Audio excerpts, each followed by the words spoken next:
Oke, halo, assalamualaikum warahmatullahi wabarakatuh. Selamat sore, teman-teman semua, sobat, sahabat Pioneer yang ada di seluruh dunia, terutama di Indonesia dan Malaysia, Hong Kong.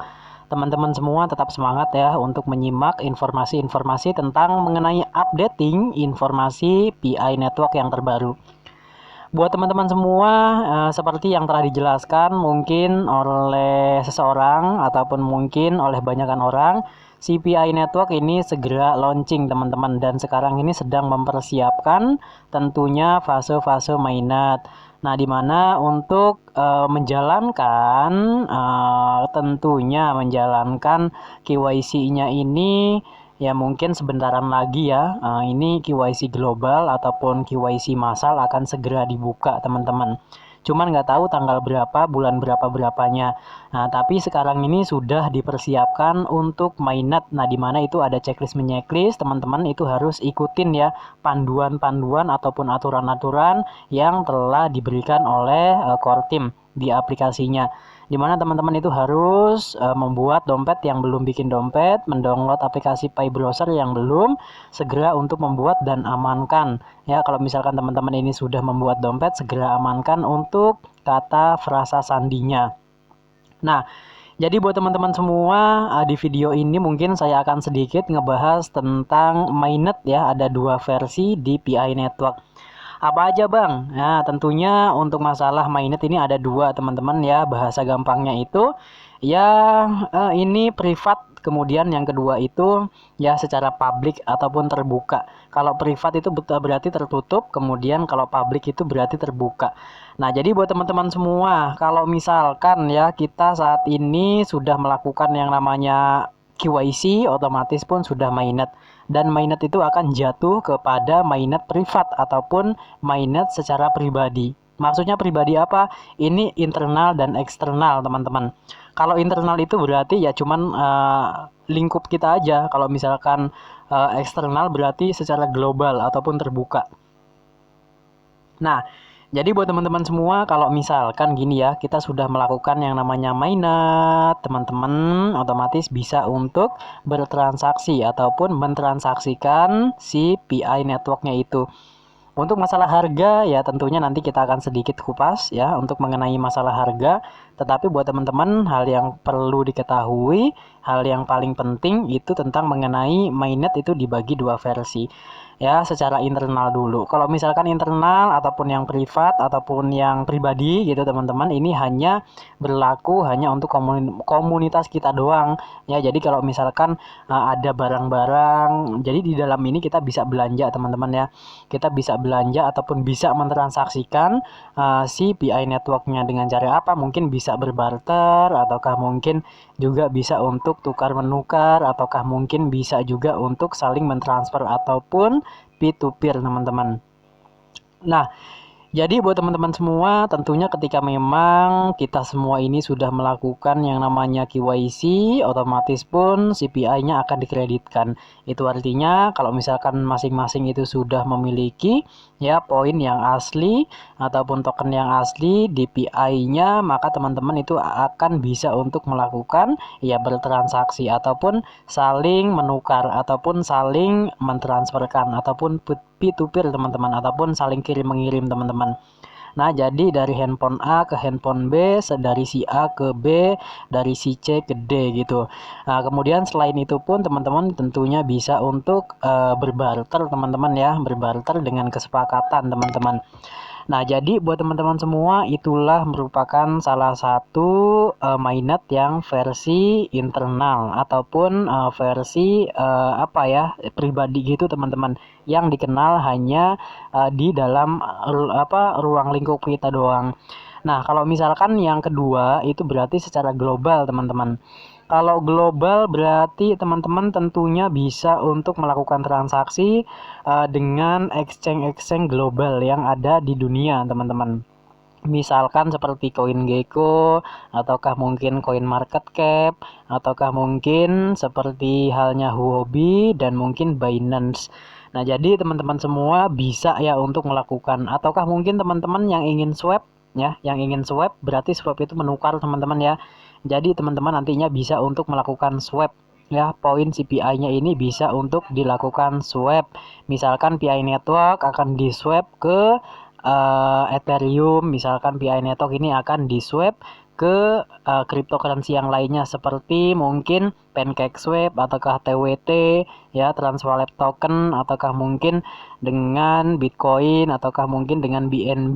Itu tentunya bisa banget teman-teman ya kalau misalkan kita sudah memasuki fase yang kedua dari mainnetnya.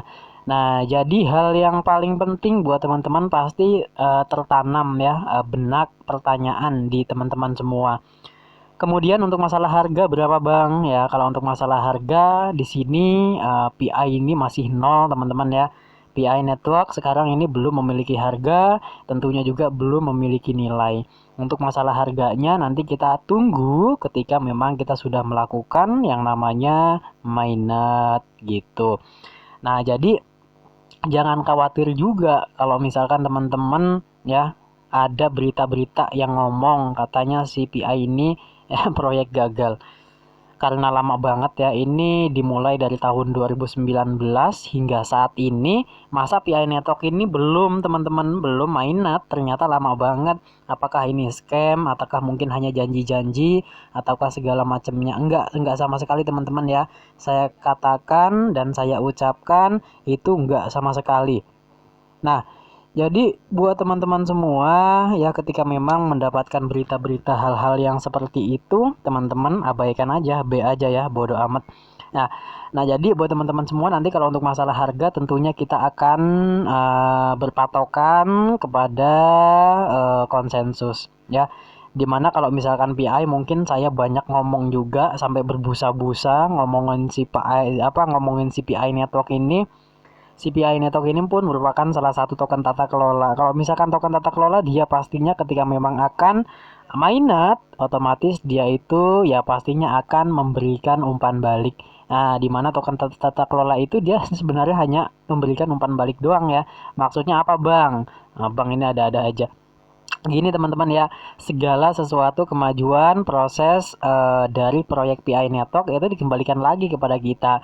Misalkan nanti ada proyek-proyek, misalkan mau ngediriin bank, ataukah mau ngediriin exchange, ataukah mungkin mau mendiriin usaha-usaha di bidang mungkin teknologi, ataukah mungkin akan mendirikan apa aja deh demi kemajuan PI. Nah, tentunya ini pasti akan dikembalikan lagi kepada si pengguna PI networknya. Nah, jadi buat teman-teman semua ya, muncullah konsensus. Nah, konsensus itu diambil dari setiap negara masing-masing. Nah, di dunia termasuk Indonesia, itu di Indonesia mengajukan harga PI dengan angka $650 teman-teman. Untuk saat ini ya, kita ini soalnya ada di Asia ya. Jadi di Asia ini kita ngajuin harga PI ketika nanti mainnet awal ini di angka $650. Itu artinya kurang lebih kisaran 8 jutaan ataupun 7 jutaan gitu teman-teman. Nah, itu artinya apa teman-teman? Selamat buat teman-teman semua yang telah bergabung ya, yang telah bergabung. Jadi teman ini nggak rugi-rugi banget ya. Kalau semisalkan bahasa kasarnya pahit-pahitan aja deh ya. PI Network ini gagal, proyeknya proyek gagal, proyek-proyek yang nggak jadi, proyek scam gitu kan ya. Berarti scam itu kan nipu teman-teman. Ya udah mau diapain lagi teman-teman, kalau misalkan proyek CPI ini pun gagal ya nggak ada masalah buat kita semua ya, termasuk buat saya pun nggak ada masalah. Kenapa? Karena secara finansial kita ini nggak rugi teman-teman, tidak dirugikan secara finansial ya. Adapun masalah waktu ya, yang namanya masalah waktu ada PI ataupun nggak ada PI, yang namanya kuota kita tetap beli ya, namanya kuota kebutuhan kita tetap beli. Kemudian juga ada PI atau nggak ada PI ya tentunya handphone kita miliki ya. Cuman meluangkan waktu mungkin kisaran beberapa detik ke depan doang, cuman kita klik ya gitu doang, udah kita kumpulin. Ya udah, kalau misalkan kayak gitu, kalau misalkan gagal ya udah mau apa lagi teman-teman ya. Itu bahasa yang menakutkan gitu teman-teman, tapi jangan khawatir teman-teman semua ya, nggak usah takut dengan proyek PI ini nih. Si PI Network ini merupakan salah satu proyek yang didirikan oleh Nicholas Kokalis dan Cheng Diovan ya. Mereka ini tulus lulusan dari Stanford, tentunya dia tulus untuk mendirikan si PI Network ini. Buktinya apa? Ya buktinya banyak banget ya. Kalau misalkan kita bukti-bukti kayak gitu banyak banget. Yang pertama untuk white papernya pun jelas. Kemudian juga selalu mengupdating di media sosial mereka. Selain itu pun mereka pun ya nggak sungkan-sungkan untuk menampakkan wajah mereka. Itu bentuk ketulusan teman-teman ya.